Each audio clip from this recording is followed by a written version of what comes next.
ಅಂಬಿಕಾ, ನೀನು ಈ ಲೋಕದ ಪಯಣ ಮುಗಿಸಿ ಎಲ್ಲೇ ಇರು, ಸಂತೋಷವಾಗಿರು. ನಿನ್ನ ನೆನಪುಗಳು ನಮಗೆ ಶಕ್ತಿ ಆಗಲಿ, ನಿನಗೆ ಮುಕ್ತಿ ಸಿಗಲಿ.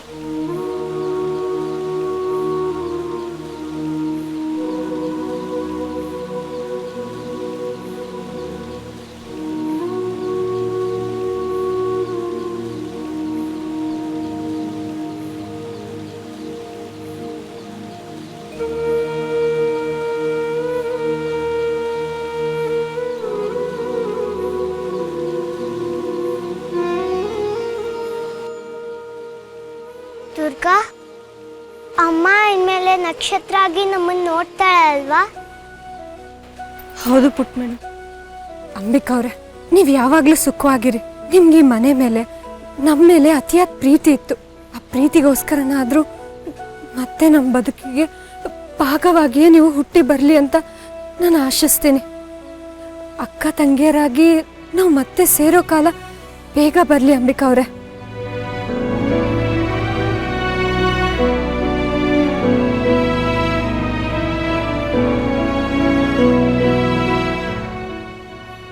ಶರತ್ ಅವರೇ, ಇವಾಗ ಶ್ರಾದ್ದ ಕಾರ್ಯ ಸಂಪೂರ್ಣ ಆಯಿತು. ಅಂಬಿಕಾ ಅವ್ರ ಆತ್ಮಕ್ಕೆ ಇವಾಗ ಶಾಂತಿ ಸಿಕ್ಕಿದೆ. ಒಳ್ಳೆಯದಾಗಲಿ, ಬರ್ತೀನಿ.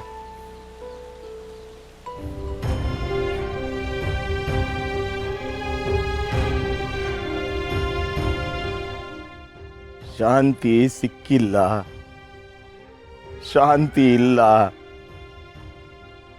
ಮಾಳವಿಕಾ ಅಸಲಿ ರೂಪ ನದಿ ತೀರ, ಸ್ಮಶಾನ.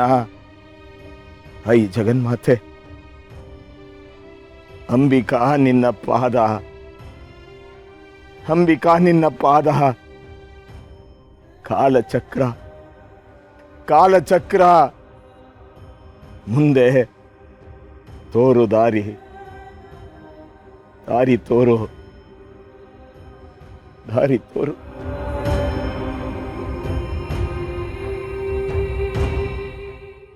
ತಾಯಿ, ನನ್ನ ಈ ಪಯಣ ಇಲ್ಲಿಗೆ ಮುಗೀತು. ನನ್ನ ಕೈ ಬಿಟ್ಟ ಹಾಗೆ ಶರತ್ ಮತ್ತೆ ಹಿತ ಕೈ ಯಾವತ್ತೂ ಬಿಡಬೇಡ. ಈ ಶ್ರಾದ್ದದ ವಿಧಿಗಳು ನನ್ನ ಈ ಬಂಧನದಿಂದ ಮುಕ್ತಿ ಕೊಡ್ತಿರ್ಬೋದು, ಆದರೆ ನನ್ನ ಪ್ರೀತಿಯ ನೆರಳು ಯಾವತ್ತೂ ಯಾವತ್ತೂ ಇವ್ರ ಮೇಲೆ ಇರಲಿ. ತಾಯಿ, ನನ್ನ ಕುಟುಂಬನ ಹೀಗೆ ಸಂತೋಷವಾಗಿಡು, ಸುರಕ್ಷಿತವಾಗಿಡು. ಕೊನೆಗೂ ಇಡೀ ಒಂದು ವರ್ಷ ನಾನು ಯಾವುದಕ್ಕಾಗಿ ಹಗಲು ರಾತ್ರಿ ಕಾಯ್ತಾ ಇದ್ನೋ ಆ ಕ್ಷಣ ಇವತ್ತು ನನ್ನ ಕಣ್ಣೆದ್ರೆ ನಿಜವಾಯ್ತು.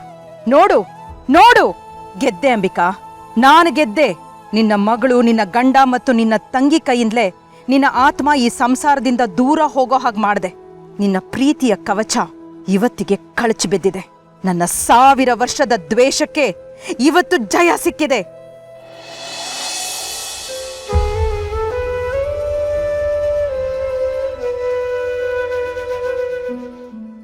ಅಮ್ಮ, ಅಂಬಿಕಾಂಗೀಗ ಮುಕ್ತಿ ಸಿಕ್ಕಿರುತ್ತಲ್ವಾ?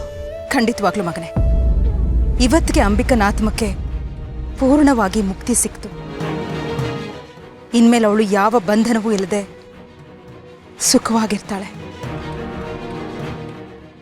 ನೀನ್ ಚಿಂತೆ ಮಾಡಬೇಡಪ್ಪ. ನಮ್ಮ ಹಿತ ಪುಟ್ಟನ ನಾನು ಕಣ್ಣಲ್ಲಿ ಕಣ್ಣಿಟ್ಟು ನೋಡ್ಕೊಳ್ತೀನಿ, ಕಾಪಾಡ್ತೀನಿ ಇವಳನ್ನ.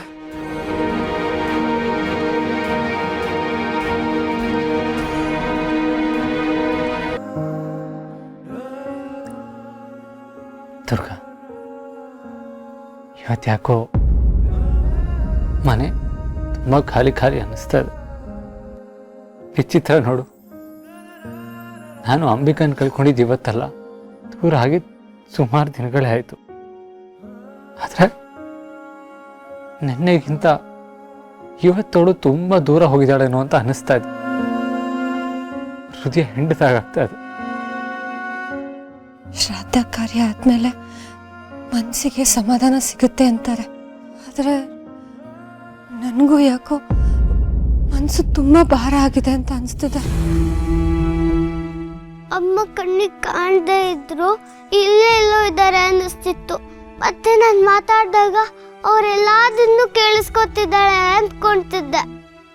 ಆದ್ರೆ ಈಗ ಅವಳು ನಮ್ಮ ಜೊತೆ ಇಲ್ಲೇ ಇಲ್ಲ ಅನ್ನಿಸ್ತದೆ. ನನಗೇನಕ್ಕೆ ಹೇಗಾಗ್ತದೆ?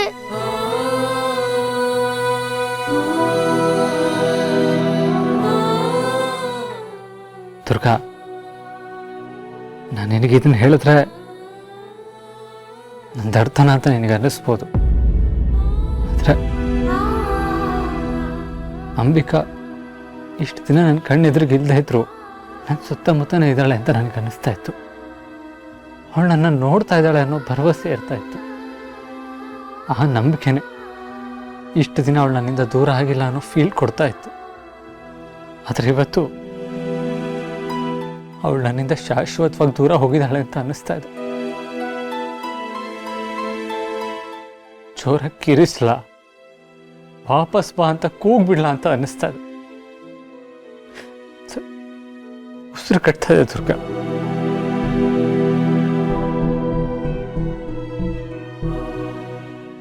ಬಾಸು, ನಿಮ್ಮ ಹಾಗೇನೆ ನನಗೂ ಆಗ್ತಿದೆ ಅಂತ ನಾನು ನಿಮಗೆ ಹೇಗೆ ಹೇಳಲಿ? ಅಂಬಿಕಾ ಅವ್ರನ್ನ ನೀವು ನೋಡ್ತಿರ್ಲಿಲ್ಲ, ಆದರೆ ನಾನು ನೋಡ್ತಿದ್ದೆ. ನನಗೆಷ್ಟು ಸಂಕಟ ಆಗ್ತಿದೆ ಅಂತ ನನಗೆ ಗೊತ್ತು. ಆದರೆ ನೀವು ಪಡ್ತಿರೋ ನೋವನ್ನ ನನ್ನಿಂದ ನೋಡೋಕ್ಕಾಗ್ತಿಲ್ಲ ಬೋಸು.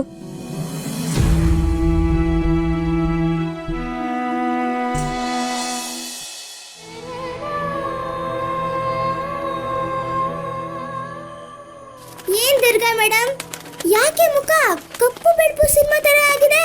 ಯಾರಾದ್ರೂ ವಿಲನ್ ಎಂಟ್ರಿ ಕೊಟ್ಟಿದಾರಾ ಅಥವಾ ಸೀರಿಯಲ್ ನಲ್ಲಿ ಟ್ವಿಸ್ಟ್ ಗಳಿರೋ ಹಾಗೆ ನಿನ್ ಕಥೆಯಲ್ಲೂ ಏನಾದ್ರೂ ಟ್ವಿಸ್ಟ್ ಬಂತಾ? ಇವತ್ತು ಶ್ರಾದ್ದ ಆಯ್ತಲ್ಲ, ಅದ್ರ ಬಗ್ಗೆ ನಂಗೆ ತುಂಬ ಅಸಮಾಧಾನ ಇದೆ. ಏನೋ ದೊಡ್ಡ ಎಡ್ವಟ್ ಆಗಿರ್ಬೋದು ಅಂತ ಅನಿಸ್ತದೆ ಮಣಿ. ಎಡವಟ? ಅಯ್ಯಯ್ಯೋ, ತೋಮ್ ತರಣನ ತೋಮ್ ತರಣನ ತೋಮ್ ತರಣನ, ಇದು ಪಕ್ಕ ಕ್ರೈಮ್ ಸ್ಟೋರಿ ಟ್ವಿಸ್ಟ್ ತರ ಇದೆಯಲ್ಲ. ಏನ್ ದುರ್ಗಾ, ಆ ಪಂಡಿತರು ಮಂತ್ರ ಹೇಳ್ಬೇಕಾದ್ರೆ ಯಾವ್ದಾದ್ರು ಬ್ಯಾಕ್ ಗ್ರೌಂಡ್ ಮ್ಯೂಸಿಕ್ ಚೇಂಜ್ ಆಯ್ತಾ?